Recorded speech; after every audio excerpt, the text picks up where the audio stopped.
We spoke to Chris Auty, Level Design Director, about the map changes included in Content Patch 1. If the target spawned here, no one would really want to go in and take it down. No one would really want to take the risk because they would probably be the ones that end up dead. The layout before was a lot more open. Open water, there was a lot less cover, there was a lot less vegetation density in here as well.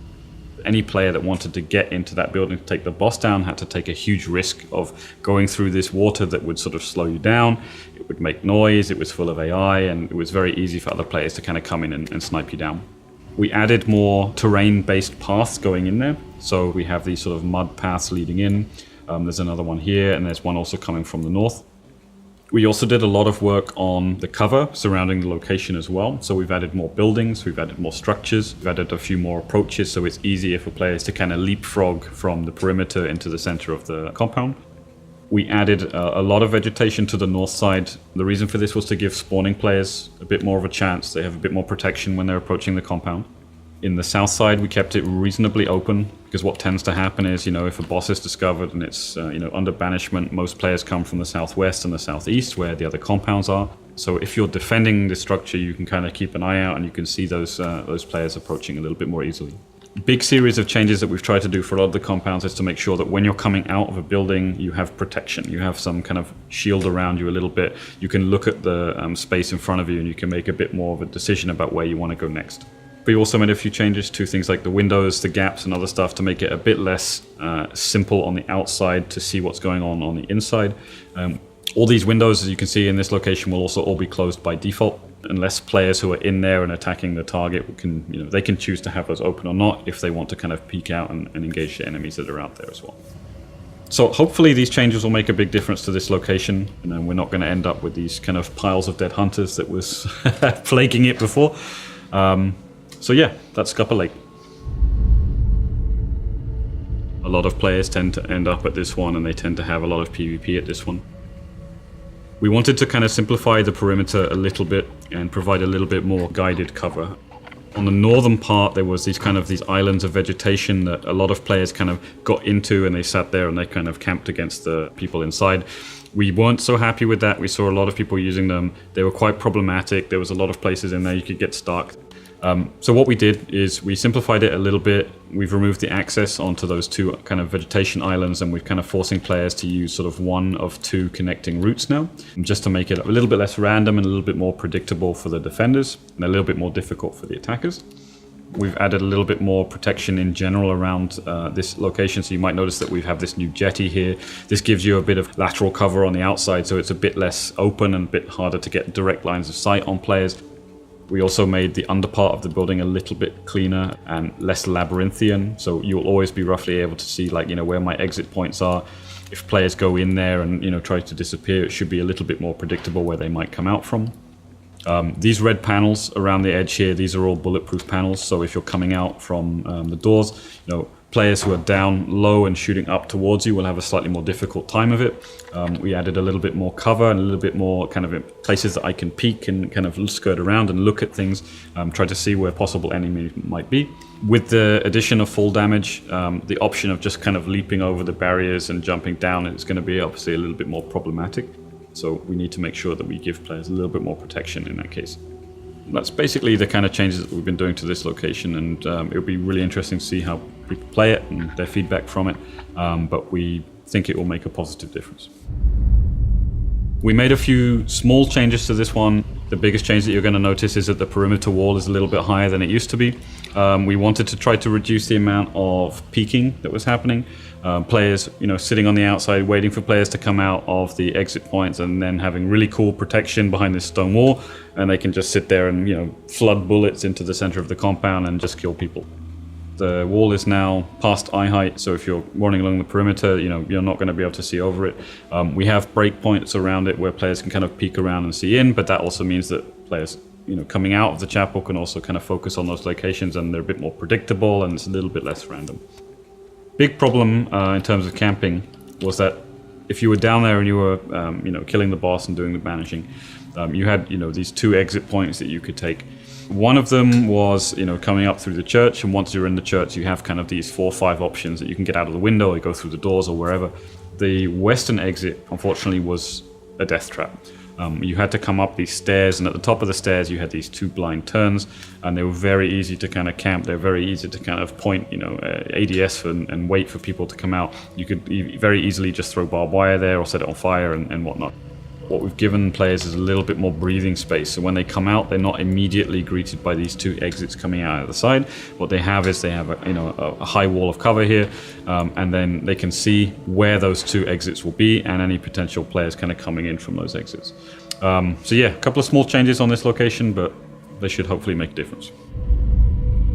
This was again a particularly difficult place to take a target down, especially from the spider's perspective. We have this large barn on the western side. This was, opening onto these large fields, which meant that players could kind of sit at a great distance and shoot straight into this huge open window. And players would be in there trying to take the spider down, and you could pretty much take any weapon from there and just kind of pot shot on these guys. So we blocked that off for now. We also blocked off a few of the peaking points kind of around this building. So on the lower floor there were lots of gaps that you could kind of look into. From the butcher side, the butcher building, we actually added a couple of doors to the lower area. This was a nightmare for players to navigate.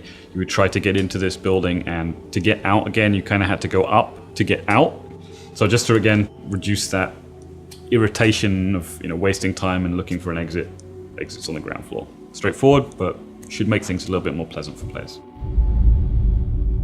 The primary thing that we've done, again, more cover, more protection. Players that are inside, give them a little bit more safety and security.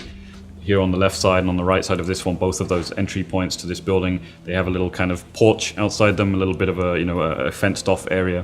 If you're a player and you're coming out of these gates, you want to give just a little bit more protection, even just from a line of sight perspective. We have these cloth pieces and these little kind of pieces of cover and whatnot. And that extends also to the western side. Again, we added a new building here, just to give you, again, just a little bit more protection, a little bit more cover. What we also did is we got rid of a few ladders here and there as well, because ladders are pretty much, a deadly thing in Hunt. When you're on a ladder, you're kind of tied to it, you're forced to be on it, and you can't really, do much to react if people are taking shots at you. This is one example of that, where we have this kind of long, ramp leading out from the water up into the compound. So it just makes things a little bit more easy. You have your wits about you. You can have your, sights up. You can be scanning potential shot, spaces where you can be shot from. We also tried to make it a little bit more straightforward in this location, that once you've come in, if you're just getting a clue here and not attacking the boss, we also want to make it a bit easier to kind of get in and then get out and head towards the center of the map and towards your other options. We also added a number of kind of these log piles and other big pieces of geometry that are just designed to break up the line of sight a bit, just make it a bit more difficult for players to get sniped from way across the map. In a few of the locations, we actually did some work on simplifying the interiors a little bit. It won't take away from the aesthetic of the game or from the atmosphere of the game, but it will just make people's lives a little bit easier, that they're not tripping over this stuff, and it's not, bumping their aim when they're trying to ADS and attack a target, for example. In a stressful situation, you really don't want to have that, so we're trying to minimize that where we can. Just some small changes. We just thinned things out a little bit. We removed a few buildings. Some of the perimeter buildings have been kind of taken out. We made sure that every building now in this location is accessible. There were a few that were not. We made some of the roofs accessible in some of these buildings. I think it's nice in this one to get a bit of height, to kind of get an idea about your bearings.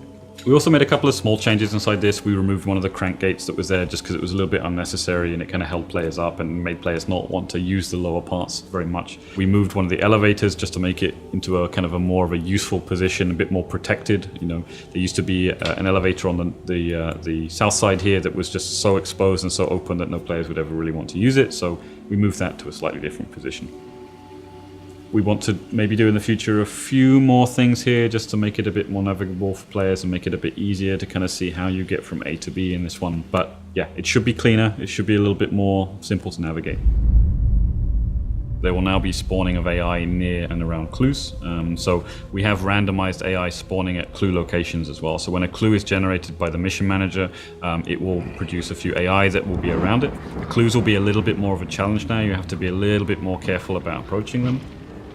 With dark sights, we found that a lot of players were only ever seeing a single clue at any one time. So you'd go out there, you'd turn on your dark vision, you would see one clue in one compound somewhere. So that obviously means that you're going to go to that clue and you're going to go to the one that's closest, and you don't really have any other options. We've made a bit of a change to that as well from a player planning perspective. Is they now open Dark Sight, they can now see one near clue and at least another clue. So you can have the choice to say, well, we heard gunshots at that location, or we think it's a bit unsafe, or we don't really want to go near that one. We'll choose the alternative and we can go and find a different clue at a different location.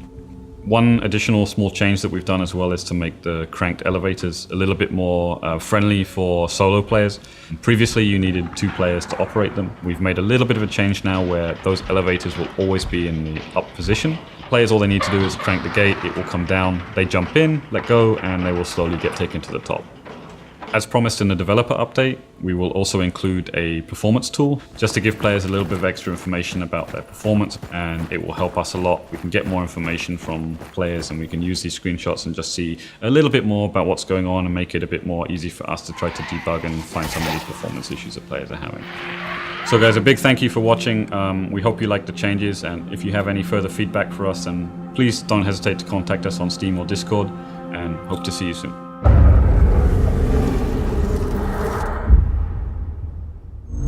Achieved with CryEngine.